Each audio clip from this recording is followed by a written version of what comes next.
देखिए इस क्वेश्चन को समझिएगा बहुत केयरफुली, 35 नंबर क्वेश्चन है। और इस क्वेश्चन में क्या चीज़ है, कह रखा है जो फिगर आपको दिया है इसमें एक स्विच एस है, ये आप देख पा रहे हैं, ये स्विच एस है बेटा।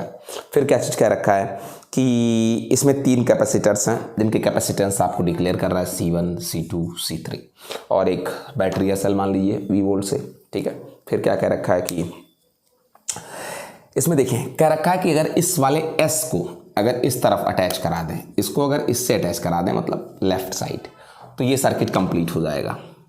और जब ये सर्किट कंप्लीट हो जाएगा तो बहुत क्लियर सी बात कह रखा है कि तब जो C1 की प्लेट्स हैं इनके बीच जो पोटेंशियल है वो V हो जाता है जब इसको इस तरफ अटैच करा देते हैं, ठीक है। और फिर क्या चीज़ कह रखा है कि C2 एंड C3 इनिशियली शुरुआत में कोई चार्ज नहीं इन पर, शुरुआत में कोई चार्ज नहीं है, ठीक है ना। अब आप ये सोच लें कि सबसे बड़ी चीज़ क्या है कि अगर इसको इस पर टच करा दिया तो इस पर चार्ज कितना हो जाएगा, इस वाले पर, इस पर चार्ज हो जाएगा C1 इंटू क्या V, ये इस पर चार्ज हो जाएगा। फिर क्या चीज़ कह रखे हैं, अब आप समझने की कोशिश करिए होगा क्या चीज़। फिर देखें कि जब इसको इधर कर देते हैं, किसको, इस वाले स्विच को इस पर टच करा देंगे और जैसे आप इसको इस पर टच कराएंगे, अब आपका सारा कहानी यहीं से शुरू होता है, जैसे इस पर टच कराएंगे। अब आप ये चीज़ सोच लीजिए कि इस पर टच कराने के तुरंत बाद क्या चीज़ होगा, ये सबसे बड़ी चीज़ है, इसको आप चार्ज कर चुके हो। किसको चार्ज कर चुके हो, इस वाले कैपेसिटर को। और जब इस वाले कैपेसिटर को चार्ज कर चुके हो, देखो यहाँ से ख़त्म हो जाएगा रिलेशन, इस वाले से रिलेशन क्या हो जाएगा, ओवर हो जाएगा, ठीक है। इस वाली सर्किट से रिलेशन ओवर हो जाएगा और ये बाहर हो जाएंगे, होने से कोई मतलब ही नहीं होगा। S2 इस पर टच कर जाएगा, ठीक है ना। और जब S2 इस पर टच कर जाएगा तो अब आपको बता दें जो आपने इसको चार्ज दिया था, किसको, इस वाले को, कैपेसिटर को, वो Q1 चार्ज अब कितने पार्ट में बढ़ जाएगा। अब आप समझ सकते हैं इस चीज़ को कि आपका यही जो चार्ज है Q1 वही बढ़ जाएगा 2 पार्ट्स में। किसमें किसमें, एक तो इनमें और एक तो इनमें, दोनों में। ये सीरीज में नहीं है, ये पैरेलल में ही है, ये दोनों इसके पैरेलल में है। तो यही जो Q1 चार्ज है वही अब बढ़ जाएगा 2 पार्ट में, इसमें भी और इसमें भी। वो बात अलग की है कि Q1 का जो भी हिस्सा इसमें जाएगा वो दोनों में सेम जाएगा, ठीक है ना। Q1 का जो भी हिस्सा इसमें जाएगा दोनों में क्या जाएगा, सेम जाएगा, ठीक है ना। अब आपसे क्या चीज़ कहने की बात है, ज़रा सा कुछ समझने की कोशिश कीजिए। पहली चीज़ तो ये है कि इस Q1 का ही एक हिस्सा इसमें जाएगा, तो पहले ज़रा इन दोनों का नेट निकाल लो पता करने के लिए कौन सा हिस्सा इसमें जाएगा। पहले ज़रा इन दोनों का नेट निकाल लो, ये दोनों सीरीज़ में हैं तो इन दोनों का नेट ज़रा पता कर लेते हैं। 1/C2 + 1/C3 is equal to आ जाएगा यानी C डैश, इन दोनों का नेट C2 इंटू C3 अपान C2 + C3, ये C डैश आ गया यहाँ पे, ठीक है ना। अब आप एक चीज़ और देख लीजिए कि इधर वाला ये दोनों, इन दोनों का नेट मैंने निकाल दिया है C क्या डैश। अब ये C डैश जो इन दोनों का नेट है और ये C1, ये और ये पैरेलल है एक दूसरे के, तो टोटल का नेट निकाल लेते हैं। टोटल का नेट कैसे निकलेगा, टोटल नेट कैसे निकलेगा, ऐसे निकलेगा। ये इधर वाला C1 और इधर वाला क्या बेटा C डैश, C1 और C डैश कितना है, चाहे तो मल्टी करा दें, C1 C2 C1 C3 C2 C3 अपान C2 + C3, ये C नेट है, ये C क्या है बेटा, नेट आ गया। अब उसके बाद फिर क्या चीज़ कहते हैं, अब मैं आपसे ये चीज़ कह रखा हूँ कि मान लेते हैं, जरा सा एक चीज़ को समझने की कोशिश करिएगा। क्या चीज़ बेटा, अगर आप हम मान लें कि जब आपने इस वाले S को इधर टच करा दिया था राइट साइड, ठीक, राइट साइड टच कराने के बाद मैं आपसे एक चीज़ कह रहा हूँ, जो पोटेंस इनके बीच है यानी C1 के टर्मिनल्स के बीच है वही पोटेंस इधर भी हो जाएगा। टोटल समझ तो गए होगे ना, जो पोटेंस इनके बीच है C1 के प्लेट्स के बीच, वही पोटेंस इन दोनों के नेट यानी C डैश के बीच हो जाएगा। मतलब हल्का सर्किट बना दें आपके लिए केवल, चूंकि दोनों पैरेलल में हैं, ये दोनों पैरेलल में हैं, तो जो पोटेंस इनके बीच होगा वही पोटेंस इनके बीच भी होगा। तो अगर मैं मान लें कि इनके बीच वी डैश होगा तो इनके बीच भी कितना होगा, वी डैश होगा। समझ गए इस चीज़ को। अब आप जरा समझने की क्या करें, कोशिश करें, ठीक है ना। अब प्रेजेंट टाइम में अगर मैं कहूँ, मतलब ये चीज़ सोचने की बात है, कोई बड़ी बात नहीं है, ये चीज़ बड़ी आसानी से आ जाएगा। बहुत क्लियर समझिएगा, जरा सा मेरी बात को समझने की कोशिश करिएगा। जो पोटेंस इनके बीच होगा वही पोटेंस इन दोनों के नेट के भी बीच होगा, और सेम वही पोटेंस बी डैश, अगर आप समझते हैं, सेम वही पोटेंस कौन बेटा, वी डैश इन सब के नेट पर होगा, यानी किस पर, सेम वही पोटेंस वी डैश इन सब के नेट पर होगा, यानी किस पर, ए सी नेट पर भी होगा ना, वी डैश सी नेट पर भी होगा। और आप जानते हैं कि, समझ गए मेरी बात को आप, आई थिंक अब आप समझ पा रहे होंगे, ठीक है ना। अब अगर आप थोड़ा सा क्लियर देखें तो एक चीज मैं आपसे कह रहा हूं, क्यू नेट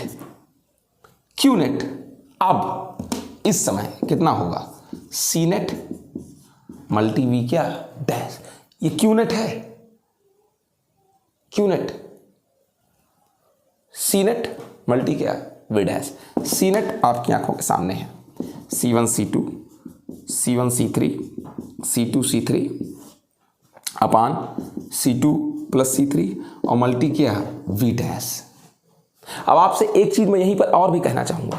क्या कहना चाहते हैं सर, एक चीज और, ये जो क्यूनेट है असल में क्या, ये क्यूनेट कहां से आया, ये क्यूनेट कोई और नहीं है बेटा, जो चार्ज तुमने किसको दिया था, C1 को दिया था, जब आपका इधर बंद था, ये स्विच जब इधर बंद थी, जो चार्ज तुमने C1 को दिया था, यानी कौन, Q1, यही असल में इन तीनों पर फिर से बट गया था, इस पर। बैटरी तो हट गई थी, चूंकि जब आप इसको इधर बंद किए बैटरी तो बाहर हो गई, तो जो चार्ज इसको दिया था वही तीनों पर बट गया था, यही वाला पूरा चार्ज तीनों पर बट गया था, यही वाला पूरा चार्ज इसको जो दिया था, यानी कितना Q1, वही तीनों पर बट गया था। तो ये Q1 ही है जो इन तीनों पर बट जा रहा है, कब, जब इसको इधर सटा देते हैं, तो वो हमारा कौन है, क्यूनेट है, ठीक है ना, वही क्यूनेट है ये, जो इन तीनों पर क्या हो जा रहा है, बट जा रहा है। क्यूनेट इन तीनों वाला है, इसका प्लस इसका तीनों का मिला करके जो बंटवारा हुआ है इन तीनों पर, उन्हीं का तीनों का मिला करके क्यूनेट है, और वो कोई और नहीं था, ये Q1 ही था जो इसको दिया था, वही तीनों पर बटा है। तो जो क्यूनेट है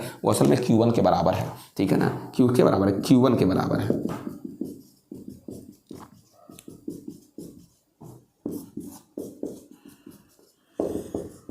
तो Q1 है कितना बेटा, बहुत इजीली आप जान सकते हैं, Q1 कितना है, C1V है, फिर क्या है,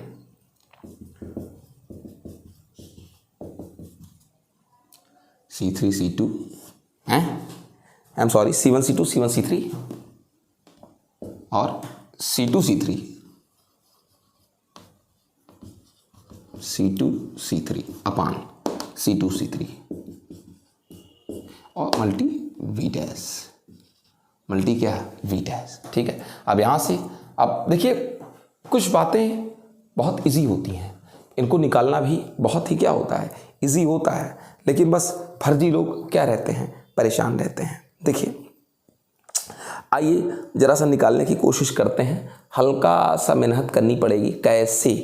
कैसे मेहनत करनी पड़ेगी, जरा सा एक चीज़, यहीं कहीं एक बात और भी है,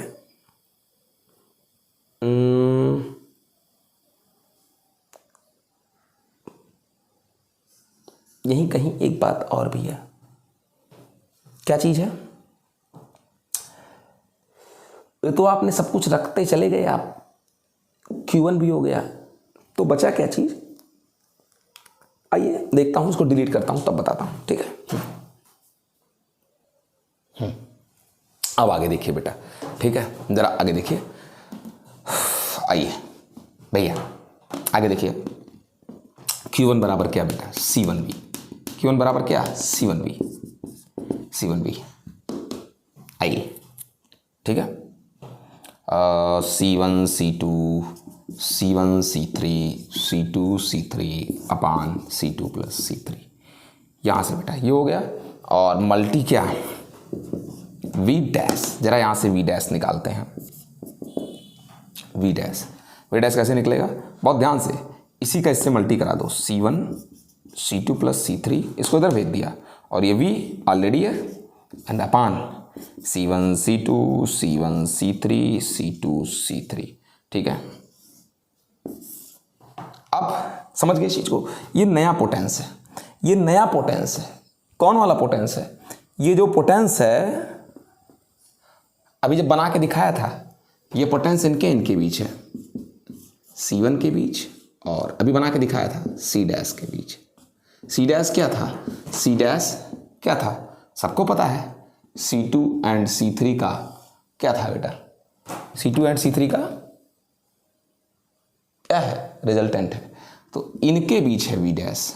अब V डैश, नया वाला V डैश है, V डैश। अब आप जरा इस पर चार्ज निकालें, किस पर, बहुत इजी है। अब प्रेजेंट टाइम में आप इस पर चार्ज निकालें, इस पर, प्रेजेंट टाइम में इस पर चार्ज निकालें, प्रेजेंट टाइम में इस पर चार्ज निकालें।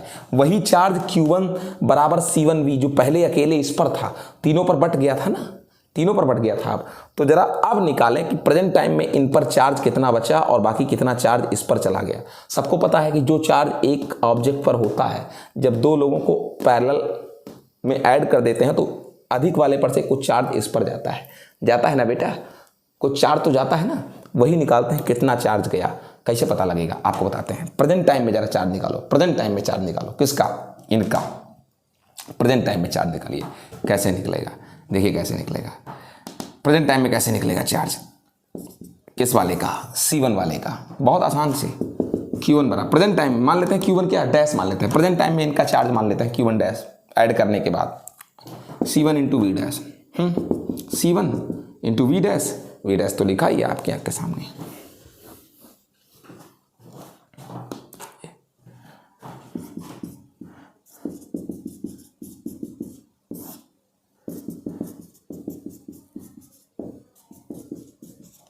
हो गया, C1 square,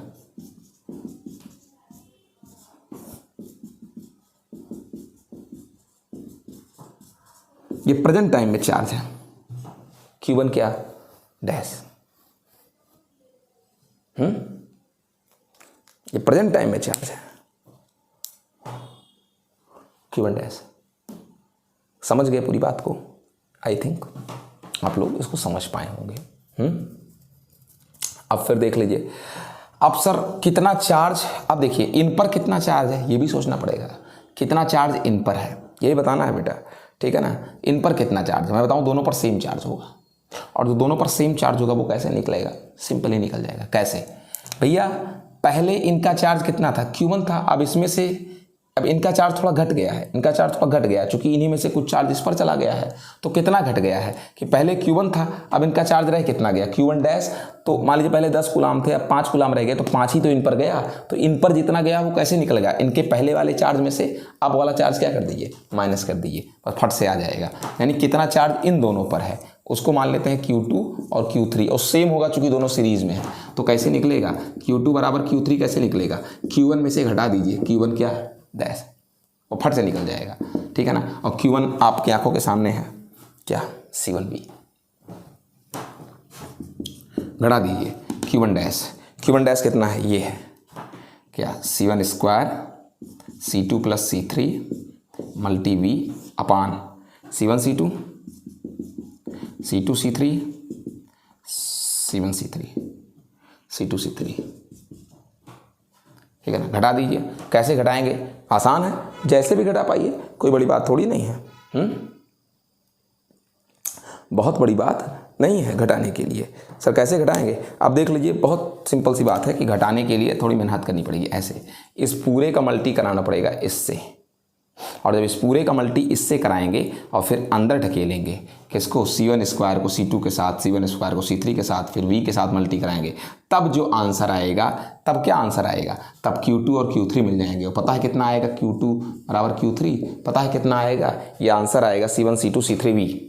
C1 C2 C3 V अपान C1 C2 C2 C3 C1 C2 C2 C3 C3 C1, यही आंसर आएगा न्यू चार्ज। ठीक है, मैं इसका एक और मेथड बता रहा हूँ, सिंपल मेथड, अगले वीडियो में। ठीक है, उसको देखिए।